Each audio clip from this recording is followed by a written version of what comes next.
നമസ്കാരം, ഞാൻ രജനി അഭിലാഷ്. ആനന്ദ് ഇന്റർനാഷണൽ ന്യൂസിലേക്ക് സ്വാഗതം. പ്രധാന വാർത്തകൾ.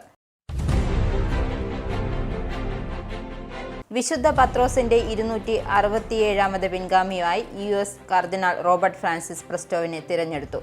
പുതിയ മാർപ്പാപ്പ ലയോ 14 എന്നറിയപ്പെടും. ഇന്ത്യ പാകിസ്ഥാൻ സംഘർഷത്തിൽ US ഇടപെടില്ലെന്നും രണ്ട് ആണവ ശക്തികൾ തമ്മിലുള്ള പോരാട്ടം തങ്ങളുടെ കാര്യമല്ലെന്നും US vice president JD Vance. നയതന്ത്ര മാർഗങ്ങളിലൂടെ സംഘർഷം ലഘൂകരിക്കാൻ US ശ്രമിക്കുമെന്നും വാൻസ്.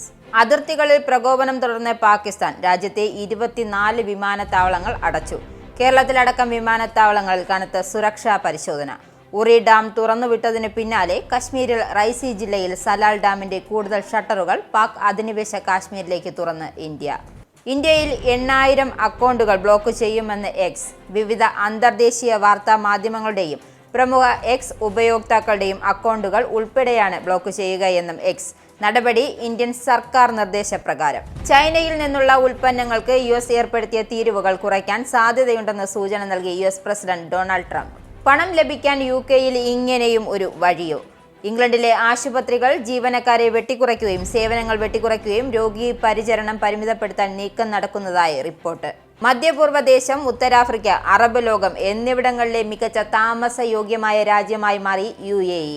ഈ വർഷത്തെ UN മാനവശേഷി വികസന സൂചികയിൽ വർഷത്തിൽ 15 കോടി യാത്രക്കാരെ കൈകാര്യം ചെയ്യാനുള്ള ശേഷിയുമായി അൽ മക്തും രാജ്യാന്തര വിമാനത്താവളത്തിന്റെ ആദ്യഘട്ടം 2032 പൂർത്തിയാകും. അതിർത്തിയിലെ സംഘർഷാവസ്ഥയുടെ പശ്ചാത്തലത്തിൽ കേരള സെക്രട്ടേറിയറ്റിലും നോർക്കയിലും കൺട്രോൾ റൂം തുറന്നു. വാർത്തകൾ വിശദമായി. വിശുദ്ധ പത്രോസിന്റെ 267ാമത് പിൻഗാമിയായി അമേരിക്കയിൽ നിന്നുള്ള റോബർട്ട് പ്രസ്റ്റോവിനെ തിരഞ്ഞെടുത്തു. പുതിയ മാർപ്പാപ്പ സ്ഥാനിക നാമമായി ലയോ 14 എന്ന പേര് സ്വീകരിച്ചു. കോൺക്ലേവിന്റെ 4 റൗണ്ടുകൾ വോട്ടെടുപ്പിന് ഒടുവിലാണ് സിസ്റ്റൈൻ ചാപ്പിന് മുകളിൽ ചിമ്മിനിയിൽ നിന്നും ഇന്ത്യൻ സമയം രാത്രി 9:41 വെളുത്ത പുക പുറത്തുവന്നത്. വെളുത്ത പുക പുറത്തുവന്നതോടെ പള്ളിമണികൾ കൂട്ടത്തോടെ മുഴക്കി. കർദിനാൾ സംഘത്തിലെ മുതിർന്നയാൾ പ്രോട്ടോ ഡീക്കൻ കർദിനാൾ ഡൊമിനിക് മാമ്പർട്ടി സെന്റ് പീറ്റേഴ്സ് ബസിലിക്കയുടെ മട്ടുപ്പാവിലെത്തി നമുക്കൊരു പാപ്പയെ ലഭിച്ചിരിക്കുന്നു എന്ന അർത്ഥം വരുന്ന ഹാബെ മൂസ് പാപ്പ എന്ന് അറിയിച്ച് പുതിയ മാർപ്പാപ്പയുടെ പേര് സ്വീകരിച്ച നാമവും വെളിപ്പെടുത്തി. പിന്നാലെ പുതിയ മാർപ്പാപ്പ വിശ്വാസികൾക്ക് മുന്നിൽ പ്രത്യക്ഷനായി. സമാധാനം നിങ്ങൾക്കൊപ്പം ഉണ്ടാകട്ടെ എന്നാണ് സെന്റ് പീറ്റേഴ്സ് ചത്വരത്തിൽ കാത്തുനിന്ന വിശ്വാസികളോട് പുതിയ മാർപ്പാപ്പ ലിയോ 14 അറിയിച്ചത്. വളരെ വൈകാരികപരമായിരുന്നു അദ്ദേഹത്തിന്റെ പ്രസംഗം. ചത്വരത്തിൽ കൂടി നിന്ന ജനക്കൂട്ടത്തിന് നേർക്ക് കൈവീശി കാണിച്ചാണ് അദ്ദേഹം പ്രസംഗം തുടങ്ങിയത്. ഇന്ത്യ പാകിസ്ഥാൻ സംഘർഷത്തിൽ US ഇടപെടില്ലെന്നും രണ്ട് ആണവ ശക്തികൾ തമ്മിലുള്ള പോരാട്ടം അടിസ്ഥാനപരമായി തങ്ങളുടെ കാര്യമല്ല എന്നും US vice president JD Vance. US നയതന്ത്ര മാർഗങ്ങളിലൂടെ സംഘർഷം ലഘൂകരിക്കാൻ ശ്രമിക്കുമെന്നും അദ്ദേഹം പറഞ്ഞു. അടിസ്ഥാനപരമായി തങ്ങളുടെ കാര്യമല്ലാത്തതും അത് നിയന്ത്രിക്കാനുള്ള കഴിവുമായി അമേരിക്കയ്ക്ക് യാതൊരു ബന്ധവുമില്ലാത്തതുമാണെന്നും വിഷയത്തിൽ ഇടപെടാൻ പോകുന്നില്ലെന്നും വാൻസ് പറഞ്ഞു. ഇന്ത്യ പാകിസ്ഥാൻ സംഘർഷം രൂക്ഷമായി തുടരുന്ന പശ്ചാത്തലത്തിൽ രാജ്യത്തെ 24 വിമാനത്താവളങ്ങൾ അടച്ചു. സുരക്ഷാ സാഹചര്യം വിലയിരുത്തിയാണ് നടപടി. പാക് അതിർത്തിയോട് ചേർന്നവയ്ക്ക് പുറമെ മറ്റ് സംസ്ഥാനങ്ങളിൽ സേന ആവശ്യങ്ങൾക്കായി ഉപയോഗിക്കുന്ന വിമാനത്താവളങ്ങളും അടച്ചു. ചിലത് മെയ് 10 വരെയും മറ്റുള്ളവ അനിശ്ചിതകാലത്തേക്കുമാണ് അടച്ചത്. ചണ്ഡീഗഡ്, ശ്രീനഗർ, അമൃത്സർ തുടങ്ങി 24 വിമാനത്താവളങ്ങളാണ് അടച്ചത്. ചെന്നൈയിൽ നിന്നും പുറപ്പെടേണ്ട 5 സർവീസുകളും എത്തിച്ചേരേണ്ട 5 സർവീസുകളും റദ്ദാക്കിയതായും റിപ്പോർട്ടുകളുണ്ട്. മുംബൈക്കുള്ള 2 സർവീസുകളും ഗാസിയാബാദിനടുത്തുള്ള ഹിൻഡൻ, ചണ്ഡീഗഡ്, ശിവമൊഗ എന്നിവിടങ്ങളിലേക്കുള്ള സർവീസുകളും റദ്ദാക്കി. കാശ്മീരിലെ റൈസി ജില്ലയിലെ സലാൽ ഡാമിൽ കൂടുതൽ ഷട്ടറുകൾ തുറന്ന് ഇന്ത്യ. പ്രദേശത്ത് മഴ കനത്തതോടെയാണ് ഇന്ത്യയുടെ ഈ നീക്കം. പാകിസ്ഥാനിലേക്ക് ഒഴുകുന്ന ചെനാബ് നദിയിലാണ് ഈ ഡാം സ്ഥിതി ചെയ്യുന്നത്. പ്രദേശത്ത് കഴിഞ്ഞ ദിവസങ്ങളിൽ മഴ ശക്തമായിരുന്നു. ഇതോടെ അധികൃതർക്ക് ഡാമിന്റെ കൂടുതൽ ഷട്ടറുകൾ തുറക്കേണ്ടി വന്നത്.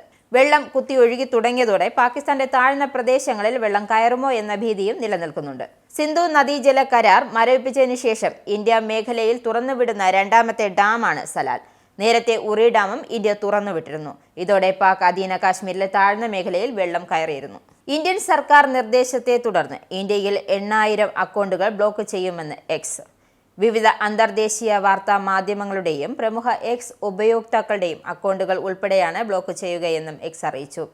സർക്കാർ നിർദ്ദേശം പാലിച്ചില്ലെങ്കിൽ പിഴയും കമ്പനിയുടെ രാജ്യത്തെ ജീവനക്കാർക്കെതിരെ തടവ് ഉൾപ്പെടെയുള്ള നിയമ നടപടികൾ സ്വീകരിക്കുമെന്നും കേന്ദ്ര സർക്കാർ നിർദ്ദേശത്തെ തുടർന്നാണ് നടപടിയെന്നും എക്സ് വ്യക്തമാക്കി. ഓപ്പറേഷൻ സിന്ദൂറിന് പിന്നാലെ സാമൂഹ്യ മാധ്യമങ്ങൾ ദേശവിരുദ്ധ ഉള്ളടക്കങ്ങൾക്കെതിരായ നിരീക്ഷണം ശക്തമാക്കാൻ കേന്ദ്ര സർക്കാർ നിർദ്ദേശിച്ചിരുന്നു. വ്യാജ വിവരങ്ങൾ പ്രചരിപ്പിക്കുന്നതിനെതിരെ അടിയന്തര നടപടി സ്വീകരിക്കുവാൻ കേന്ദ്ര ആഭ്യന്തര മന്ത്രാലയത്തിന്റെ നിർദ്ദേശമുണ്ടായിരുന്നു. US ചൈന സമ്പദ്വ്യവസ്ഥയിലെ ഉന്നത വ്യാപാര ഉദ്യോഗസ്ഥർ ചർച്ചകൾ നടത്താനിരിക്കെ ചൈനയിൽ നിന്നുള്ള ഉൽപ്പന്നങ്ങൾക്ക് US ഏർപ്പെടുത്തിയ തീരുവകൾ കുറയ്ക്കാൻ സാധ്യതയുണ്ടെന്ന് US പ്രസിഡന്റ് ഡൊണാൾഡ് ട്രംപ് സൂചന നൽകി. ചൈനയ്ക്ക് ചുമത്തിയ 145% താരിഫ് ചർച്ചകളിലൂടെ കുറയ്ക്കുമെന്നും UK-യുമായുള്ള താരിഫ് കരാർ അനാച്ഛാദ പരിപാടിയിൽ ട്രംപ് പറഞ്ഞു. സാമ്പത്തിക വിപണികളിൽ ഞെട്ടലുണ്ടാക്കിയ ഒരു വ്യാപാര യുദ്ധം കുറയ്ക്കാൻ ഇരുപക്ഷവും തയ്യാറാണെന്നതിന്റെ ഏറ്റവും ശക്തമായ സൂചനയാണ് ഈ വാരാന്ത്യത്തിൽ സ്വിറ്റ്സർലൻഡിൽ നടക്കുന്ന കൂടിക്കാഴ്ച. US കർദിനാൾ റോബർട്ട് ഫ്രാൻസിസ് പ്രസ്റ്റോവിനെ അടുത്ത പോപ്പായി പ്രഖ്യാപിച്ചതിനെ തുടർന്ന് America ആഘോഷത്തിലാണ്.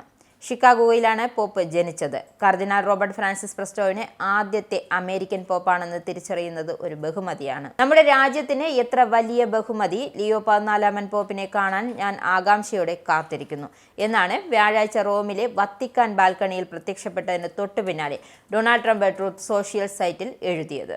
US vice president JD Vance പോപ്പിനെ അഭിനന്ദിക്കുകയും സഭയെ നയിക്കുന്ന അദ്ദേഹത്തിന്റെ വിജയകരമായ പ്രവർത്തനത്തിനായി ദശലക്ഷക്കണക്കിന് അമേരിക്കൻ കത്തോലിക്കരും മറ്റ് ക്രിസ്ത്യാനികളും പ്രാർത്ഥിക്കുന്നുവെന്ന് ഉറപ്പുണ്ടെന്നും പറയുകയും ചെയ്തു. ആഗോള കത്തോലിക്ക സഭയുടെ പുതിയ പരമാധ്യക്ഷനായി തിരഞ്ഞെടുക്കപ്പെട്ട ലിയോ 14 2 പതിറ്റാണ്ട് മുമ്പ് കേരളവും സന്ദർശിച്ചിരുന്നു. അഗസ്റ്റീനിയൻ സന്യാസ സമൂഹത്തിന്റെ സുപ്പീരിയർ ജനറൽ ആയിരുന്ന ഘട്ടത്തിലാണ് അദ്ദേഹം കേരളത്തിൽ സന്ദർശനം നടത്തിയത്. 2004 വരാപ്പുഴ അതിരൂപതയിലെ മരിയാപുരം, കൊച്ചി രൂപതയിലെ ഇടക്കൊച്ചി എന്നിവിടങ്ങളിലെ അഗസ്തീനിയൻ ഭവനങ്ങളിൽ ഒരാഴ്ചയിലധികം താമസിച്ചു. താരിഫ് വർധന നിലവിൽ വന്നതോടെ അമേരിക്കയുമായുള്ള ചൈനയുടെ വ്യാപാരം ഏപ്രിൽ ഇടിഞ്ഞതായി കണക്കുകൾ സൂചിപ്പിക്കുന്നു. അമേരിക്കയിലേക്കുള്ള കയറ്റുമതി ഏപ്രിലിൽ 17.6% കുറഞ്ഞു. ഇരു രാജ്യങ്ങളുടെയും വ്യാപാര പ്രതിനിധികൾ ഈ വാരാന്ത്യത്തിൽ കൂടിക്കാഴ്ച നടത്താൻ തയ്യാറെടുക്കുമ്പോഴാണ് ഈ കണക്കുകൾ പുറത്തുവരുന്നത്. ബ്ലൂംബർഗ് നടത്തിയ പോൾ പ്രകാരം കഴിഞ്ഞ മാസം കയറ്റുമതി വാർഷികാടിസ്ഥാനത്തിൽ 2% മാത്രം ഉയരുമെന്ന് പ്രതീക്ഷിച്ചിരുന്നു. എന്നിരുന്നാലും പ്രതീക്ഷകളെ മറികടന്ന് 8.1% എത്തിയതായാണ് റിപ്പോർട്ട്. ഇംഗ്ലണ്ടിലെ ആശുപത്രികൾ ജീവനക്കാരെ വെട്ടിക്കുറയ്ക്കുകയും സേവനങ്ങൾ വെട്ടിക്കുറയ്ക്കുകയും രോഗി പരിചരണം പരിമിതപ്പെടുത്താൻ പദ്ധതിയിടുകയും ചെയ്യുന്നതായി റിപ്പോർട്ട്. ഇംഗ്ലണ്ടിലെ 215 NHS ട്രസ്റ്റുകൾ സാമ്പത്തിക പുനഃക്രമീകരണം പാലിക്കുവാനുള്ള ശ്രമങ്ങളുടെ ഭാഗമായി പുനരധിവാസ കേന്ദ്രങ്ങൾ അടച്ചുപൂട്ടൽ, ടോക്കിംഗ് തെറാപ്പി സേവനങ്ങൾ വെട്ടിക്കുറയ്ക്കൽ, ജീവിതാവസാന പരിചരണത്തിനുള്ള കിടക്കകൾ കുറയ്ക്കൽ എന്നിവ നടപ്പാക്കാൻ ഒരുങ്ങുകയാണ്. 6.6 ബില്യൺ പൗണ്ടിന്റെ കമ്മി ഒഴിവാക്കാൻ 2025-26 കാലയളവിൽ ചെലവ് ചുരുക്കാൻ NHS ഇംഗ്ലണ്ടിന്റെ പുതിയ ചീഫ് എക്സിക്യൂട്ടീവ് സർ ജിം മാക്കി ഉത്തരവിട്ടതോടെയാണ് ഈ അവസ്ഥ. മുഴുവൻ ബഡ്ജറ്റിലെ 12% വരെ ലാഭിച്ചു വയ്ക്കാൻ നടപടിയെടുക്കുന്നത് രോഗികളെയും കാത്തിരിപ്പ് സമയത്തെയും ബാധിക്കുമെന്നും ട്രസ്റ്റ് മേധാവികൾ മുന്നറിയിപ്പ് നൽകുന്നു. ഇനിയൊരു ഇടവേള. വീണ്ടും വാർത്തകളിലേക്ക്. Gulf news.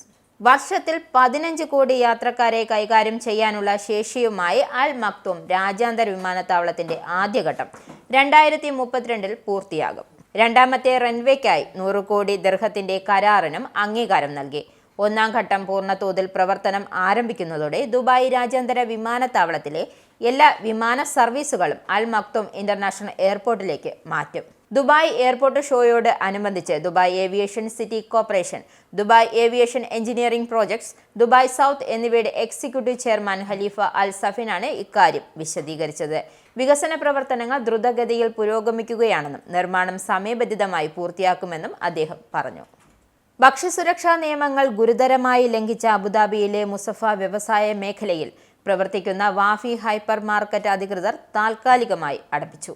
സ്ഥാപനത്തിൽ കീടങ്ങളും കാലഹരണപ്പെട്ട ഉൽപ്പന്നങ്ങൾ വൃത്തിയില്ലാത്ത സ്ഥലത്ത് വിൽപ്പനയ്ക്കായി വച്ചിരിക്കുന്നതും പരിശോധനയിൽ കണ്ടെത്തിയതിന്റെ അടിസ്ഥാനത്തിലാണ് Abu Dhabi agriculture and food safety authority നടപടി സ്വീകരിച്ചത്. ഹൈപ്പർ മാർക്കറ്റിന് നേരത്തെ നൽകിയ മുന്നറിയിപ്പുകളെല്ലാം അവഗണിക്കുകയായിരുന്നു. പ്രശ്നങ്ങൾ പരിഹരിച്ച് സുരക്ഷിതമായ രീതിയിൽ പ്രവർത്തനം പുനരാരംഭിക്കാൻ യോഗ്യത നേടിയതിനു ശേഷമേ ഇനി അധികൃതർ അനുമതി നൽകുകയുള്ളൂ. മധ്യപൂർവ്വ ദേശം, ഉത്തരാഫ്രിക്ക, അറബ് ലോകം എന്നിവിടങ്ങളിലെ മികച്ച താമസയോഗ്യമായ രാജ്യമായി മാറി UAE. ഈ വർഷത്തെ UN മാനവശേഷി വികസന സൂചികയിലാണ് UAEയും ഒന്നാമത് ആഗോളതലത്തിൽ 15ാമതും റാങ്കിൽ എത്തിയതായി റിപ്പോർട്ട് പ്രസിദ്ധീകരിച്ചത്. കഴിഞ്ഞ വർഷത്തേക്കാൾ 8 സ്ഥാനങ്ങൾ മെച്ചപ്പെടുത്തിയാണ് ഈ നേട്ടം. Canada, New Zealand, US, Austria, Japan, France തുടങ്ങിയ രാജ്യങ്ങളെക്കാൾ മുന്നിലാണ് UAE. ജീവിത നിലവാരം, ആരോഗ്യം, വിദ്യാഭ്യാസം തുടങ്ങിയ മാനദണ്ഡങ്ങൾ അടിസ്ഥാനമാക്കിയാണ് റാങ്കിംഗ്. ദുബായിലെ സ്വകാര്യ സ്കൂളുകൾ 2025-26 വർഷത്തേക്കുള്ള അക്കാദമിക് കലണ്ടർ പുറത്തിറക്കി. UAE സർക്കാരിന്റെ അംഗീകാരത്തോടെയുള്ള ഈ കലണ്ടർ എല്ലാ സ്കൂളുകൾക്കും ബാധകമാണ്. ഏപ്രിൽ, സെപ്റ്റംബർ മാസങ്ങളിൽ അധ്യയനം ആരംഭിക്കുന്ന സ്കൂളുകൾക്ക് വെവ്വേറെ കലണ്ടറുകളാണ് ഉള്ളത്. അവധികൾ, പരീക്ഷകൾ, മറ്റ് പ്രധാനപ്പെട്ട അക്കാദമിക് കാര്യങ്ങൾ എന്നിവ കൃത്യമായി പ്ലാൻ ചെയ്യാൻ ഇത് രക്ഷിതാക്കളെയും സ്കൂളുകളെയും സഹായിക്കും. സ്വകാര്യ സ്കൂളുകൾ UAE സർക്കാർ അംഗീകരിച്ച ഈ അക്കാദമിക് കലണ്ടർ പിന്തുടരണം. ഓരോ അധ്യയന വർഷത്തിലെയും ക്ലാസുകൾ തുടങ്ങുന്നതും അവസാനിക്കുന്നതും തീയതികൾ, അവധികൾ, പഠന ദിവസങ്ങൾ എന്നിവയെല്ലാം ഈ കലണ്ടറിൽ ഉണ്ടാകും. ഇനി നാഷണൽ ഹൈലൈറ്റ്സ്.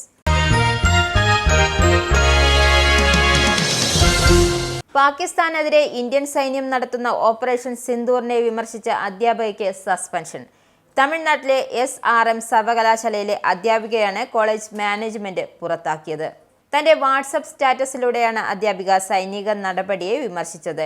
ഇന്ത്യ പാകിസ്ഥാനിൽ ഒരു ചെറിയ കുട്ടിയെ കൊന്നുവെന്നും ചോരക്കൊതിയുടെ പേരിലും ഇലക്ഷൻ സ്റ്റണ്ടിന്റെ പേരിലും നിരപരാധികളെ കൊന്നൊടുക്കുന്നത് ധീരതയും നീതിയുമല്ലെന്നും വെറും ഭീരുത്വമാണെന്നും എന്നാണ് അധ്യാപിക വിമർശിച്ചത്. സ്റ്റാറ്റസ് വലിയ വിവാദമായതോടെ കോളേജ് അധികൃതർ നടപടിയെടുക്കുകയായിരുന്നു. അതിർത്തിയിലെ സംഘർഷാവസ്ഥയുടെ പശ്ചാത്തലത്തിൽ അതിർത്തി സംസ്ഥാനങ്ങളിലെ കേരളീയർക്കും മലയാളി വിദ്യാർത്ഥികൾക്കും സഹായവും വിവരങ്ങളും ലഭ്യമാക്കുന്നതിനായി മുഖ്യമന്ത്രി പിണറായി വിജയന്റെ നിർദ്ദേശപ്രകാരം സെക്രട്ടേറിയറ്റിലും നോർക്കയിലും കൺട്രോൾ റൂം തുറന്നു. നിലവിൽ ആശങ്കപ്പെടേണ്ട സാഹചര്യം ഇല്ല എന്നും അധികൃതർ നൽകുന്ന നിർദ്ദേശങ്ങൾ പാലിച്ച് സുരക്ഷിതരായി ഇരിക്കുക എന്നും സംസ്ഥാന സർക്കാർ അറിയിച്ചിട്ടുണ്ട്. സഹായം ആവശ്യമുള്ള പക്ഷം കൺട്രോൾ റൂം നമ്പറിൽ ബന്ധപ്പെടാം.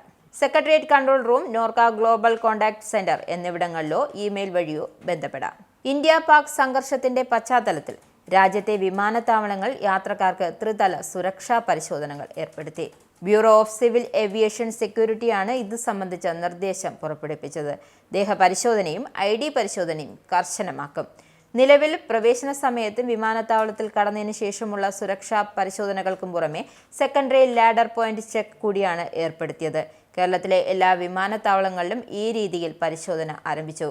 ഇതുപ്രകാരം ബോർഡിംഗ് ഗേറ്റിന് സമീപം ഒരിക്കൽ കൂടി സുരക്ഷാ പരിശോധന നടത്തും. ഇതിനുശേഷമേ വിമാനത്തിൽ പ്രവേശിക്കാൻ അനുവദിക്കൂ.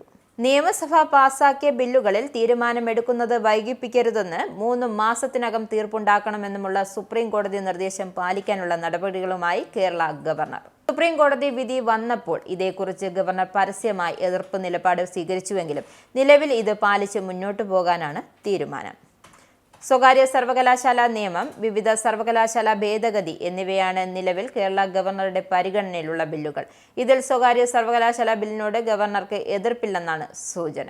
സണ്ണി ജോസഫിനെ KPCC പ്രസിഡന്റാക്കിയത് പാർട്ടി പ്രവർത്തകരുടെ ആഗ്രഹം അനുസരിച്ചുള്ള തീരുമാനമെന്ന് മുതിർന്ന കോൺഗ്രസ് നേതാവ് രമേശ് ചെന്നിത്തല.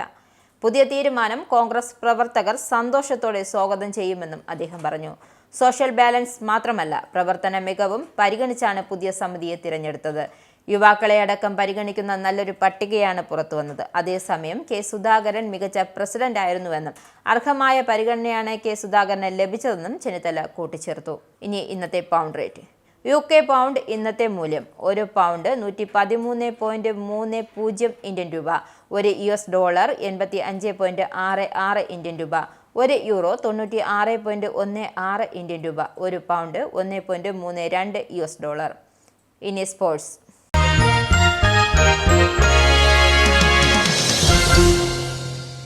ഇന്ത്യ-പാകിസ്ഥാൻ സംഘർഷ പശ്ചാത്തലത്തിൽ നാട്ടിലേക്ക് മടങ്ങാൻ IPL കളിക്കുന്ന വിദേശ താരങ്ങൾ ഒരുങ്ങുന്നതായി റിപ്പോർട്ട്. ചില താരങ്ങൾ ആവശ്യമായ ഫ്രാഞ്ചൈസികളെ ബന്ധപ്പെട്ടിട്ടുണ്ടെന്നും എന്നാൽ വിഷയത്തിൽ അല്പം കൂടി കാത്തിരിക്കണമെന്നാണ് BCCI ഇവരോട് അറിയിച്ചിട്ടുള്ളത്. അതേസമയം ഇന്ത്യയും പാകിസ്ഥാനും തമ്മിൽ സംഘർഷം തുടരുന്ന പശ്ചാത്തലത്തിൽ ഇന്ത്യൻ പ്രീമിയർ ലീഗ് മത്സരങ്ങൾ അനിശ്ചിതത്വത്തിലായിരിക്കുകയാണ്. സുരക്ഷാ കാരണങ്ങളാൽ ടൂർണമെന്റ് താൽക്കാലികമായി നിർത്തിവെക്കാനുള്ള സാധ്യതയും ദേശീയ മാധ്യമങ്ങൾ റിപ്പോർട്ട് ചെയ്യുന്നു. ഇന്ത്യൻ ക്രിക്കറ്റ് കൺട്രോൾ ബോർഡ് സാഹചര്യം നിരീക്ഷിച്ചു വരികയാണ്. പഞ്ചാബ് ഡൽഹി മത്സരം ഉപേക്ഷിച്ചതിന് പിന്നാലെ BCCI അടിയന്തര യോഗം ചേർന്നിരുന്നു. ചെന്നൈ സൂപ്പർ കിങ്സിനെതിരായ മത്സരത്തിനിടയിൽ മോശം പെരുമാറ്റത്തിന്റെ പേരിൽ Kolkata night Riders spinner Varun ചക്രവർത്തിക്ക് വൻ തുക പിഴ ചുമത്തി. അർദ്ധ സെഞ്ചുറി നേടിയ ഡെവാൾഡ് ബ്രസിനെ പുറത്താക്കിയപ്പോൾ കയറിപ്പോകാനായി കൈകൊണ്ട് ആംഗ്യം കാണിച്ചതാണ് നടപടിക്ക് കാരണം. മാച്ച് ഫീയുടെ 25% വരുൺ ചക്രവർത്തി പിഴയായി അടയ്ക്കേണ്ടി വരും. മാച്ച് റഫറിയുടെ ശിക്ഷാ നടപടി വരുൺ ചക്രവർത്തി അംഗീകരിച്ചതായും താരത്തിനെതിരെ ഒരു ഡീമെറിറ്റ് പോയിന്റ് ചുമത്തുമെന്നും സംഘാടകർ അറിയിച്ചു. മത്സരത്തിൽ 25 പന്തിൽ 52 റൺസെടുത്ത ഡെവാൾഡ് ബ്രസിനെ വരുൺ ചക്രവർത്തി പന്തിൽ റിങ്കു റിംഗ് ക്യാച്ചെടുത്താണ് പുറത്താക്കിയത്. പ്രധാന വാർത്തകൾ ഒരിക്കൽ കൂടി. വിശുദ്ധ പത്രോസിന്റെ 267 പിൻഗാമിയായി US കർദിനാൾ റോബർട്ട് ഫ്രാൻസിസ് പ്രസ്റ്റോവിനെ തിരഞ്ഞെടുത്തു. പുതിയ മാർപ്പാപ്പ ലയോ 14 എന്നറിയപ്പെടും. ഇന്ത്യ പാകിസ്ഥാൻ സംഘർഷത്തിൽ US ഇടപെടില്ലെന്നും 2 ആണവ ശക്തികൾ തമ്മിലുള്ള പോരാട്ടം തങ്ങളുടെ കാര്യമല്ലെന്നും US vice president JD Vance. നയതന്ത്ര മാർഗങ്ങളിലൂടെ സംഘർഷം ലഘൂകരിക്കാൻ US ശ്രമിക്കുമെന്നും വാൻസ്. അതിർത്തികളിൽ പ്രകോപനം തുടർന്ന പാകിസ്ഥാൻ രാജ്യത്തെ 24 വിമാനത്താവളങ്ങൾ അടച്ചു. കേരളത്തിലടക്കം വിമാനത്താവളങ്ങളിൽ കനത്ത സുരക്ഷാ പരിശോധന. ഉറി ഡാം തുറന്നുവിട്ടതിന് പിന്നാലെ കശ്മീരിൽ റൈസി ജില്ലയിൽ സലാൽ ഡാമിന്റെ കൂടുതൽ ഷട്ടറുകൾ പാക് അധിനിവേശ കാശ്മീരിലേക്ക് തുറന്ന് ഇന്ത്യ. ഇന്ത്യയിൽ 8000 അക്കൗണ്ടുകൾ ബ്ലോക്ക് ചെയ്യുമെന്ന് എക്സ്. വിവിധ അന്തർദേശീയ വാർത്താ മാധ്യമങ്ങളുടെയും പ്രമുഖ എക്സ് ഉപയോക്താക്കളുടെയും അക്കൗണ്ടുകൾ ഉൾപ്പെടെയാണ് ബ്ലോക്ക് ചെയ്യുകയെന്നും എക്സ്. നടപടി ഇന്ത്യൻ സർക്കാർ നിർദ്ദേശപ്രകാരം. ചൈനയിൽ നിന്നുള്ള ഉൽപ്പന്നങ്ങൾക്ക് US ഏർപ്പെടുത്തിയ തീരുവകൾ കുറയ്ക്കാൻ സാധ്യതയുണ്ടെന്ന് സൂചന നൽകി US പ്രസിഡന്റ് ഡൊണാൾഡ് ട്രംപ്. പണം ലഭിക്കാൻ UKയിൽ ഇങ്ങനെയും ഒരു വഴിയോ? ഇംഗ്ലണ്ടിലെ ആശുപത്രികൾ ജീവനക്കാരെ വെട്ടിക്കുറയ്ക്കുകയും സേവനങ്ങൾ വെട്ടിക്കുറയ്ക്കുകയും രോഗി പരിചരണം പരിമിതപ്പെടുത്താൻ നീക്കം നടക്കുന്നതായി റിപ്പോർട്ട്. മധ്യപൂർവ്വ ദേശം, ഉത്തരാഫ്രിക്ക, അറബ് ലോകം എന്നിവിടങ്ങളിലെ മികച്ച താമസയോഗ്യമായ രാജ്യമായി മാറി UAE. ഈ വർഷത്തെ UN മാനവശേഷി വികസന സൂചികയിൽ വർഷത്തിൽ 15 കോടി യാത്രക്കാരെ കൈകാര്യം ചെയ്യാനുള്ള ശേഷിയുമായി അൽ മക്തും രാജ്യാന്തര വിമാനത്താവളത്തിന്റെ ആദ്യഘട്ടം 2032 പൂർത്തിയാകും. അതിർത്തിയിലെ സംഘർഷാവസ്ഥയുടെ പശ്ചാത്തലത്തിൽ കേരള സെക്രട്ടേറിയറ്റിലും നോർക്കയിലും കൺട്രോൾ റൂം തുറന്നു. ഈ ബുള്ളറ്റിൻ കൂടെ സമാപിക്കുന്നു. നമസ്കാരം. നിങ്ങൾക്കും ആനന്ദ മീഡിയയുടെ പ്രേക്ഷകരിൽ ഒരാളാകണ്ടേ? യൂറോപ്പിലും US-ലും ആഫ്രിക്കയിലും അടക്കം പ്രവാസികൾ ഉള്ളയിടങ്ങളിലൊക്കെ ജനപ്രിയ ചാനലുമായി ആനന്ദ് മീഡിയ ഒപ്പമുണ്ട്. ഏഷ്യാനെറ്റ് ഫ്ലവേഴ്സ് അടക്കം നിങ്ങളുടെ വിരൽത്തുമ്പിലെത്തും. ആദ്യം റോക്കു ബോക്സ് സ്വന്തമാക്കുക. അതിൽ നിന്നും ആനന്ദ് മീഡിയ ആപ്ലിക്കേഷൻ ഡൗൺലോഡ് ചെയ്യുക, ഇൻസ്റ്റാൾ ചെയ്യുക. എന്നിട്ട് 02085866511 എന്ന നമ്പറിൽ ഞങ്ങളുടെ കസ്റ്റമർ കെയറിൽ ബന്ധപ്പെടുക. അല്ലെങ്കിൽ +91 735 660 3747 എന്ന നമ്പറിൽ വാട്സപ്പ് ചെയ്യുക. ആനന്ദ് മീഡിയയുടെ സേവനങ്ങൾ സ്വന്തമാക്കുക. മറ്റു ചാനലുകൾക്കൊപ്പം ആനന്ദ് TVയും എൻജോയ് ചെയ്യുക.